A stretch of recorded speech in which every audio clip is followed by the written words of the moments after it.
Am I right that you may interpret the runaway effect like Peacock's tail in terms of reinforcement of learning and genetics then? So the question was if there is something known as a runaway effect here in terms of genetics and culture.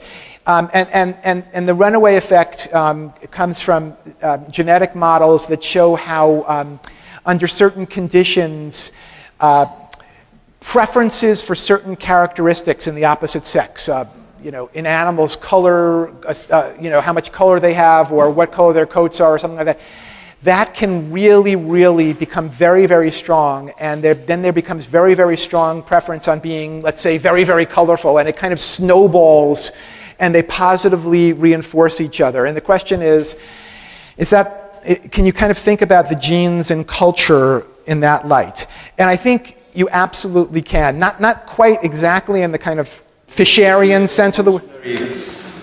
There's a feedback loop here. Yeah, right. But that would be a revolutionary reinterpretation of what the runaway effect was. That's right. That's right. If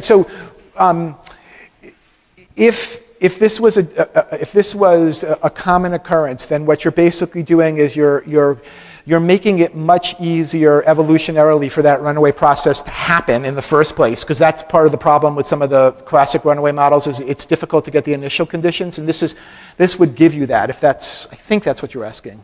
If not, we can talk more afterwards. Just a quick question, maybe. Have you talked about cultural transmission? But is it possible that it's actually not cultural transmission, it's just a simple heuristic?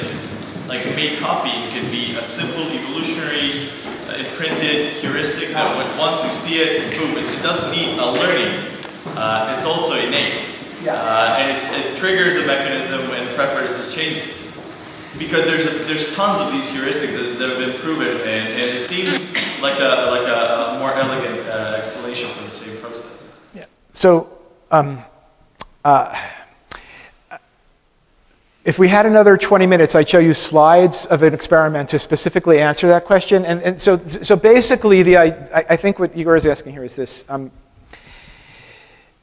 When they do what they're doing, if they're copying one another, then by the classic definition of cultural transmission, that is what people, that matches the criterion for cultural transmission. That does not mean that the tendency to use that cultural transmission or not use it doesn't have an underlying genetic component. So it might very well be that the strategy, use information that you get from others, has an underlying genetic composition. When you use it, it turns into culturally transmitted information. It's still arguably culture, but it is a heuristic. I mean, and so what we did was so in our population, we tend to get about 75% to 80% of females copying in the guppies.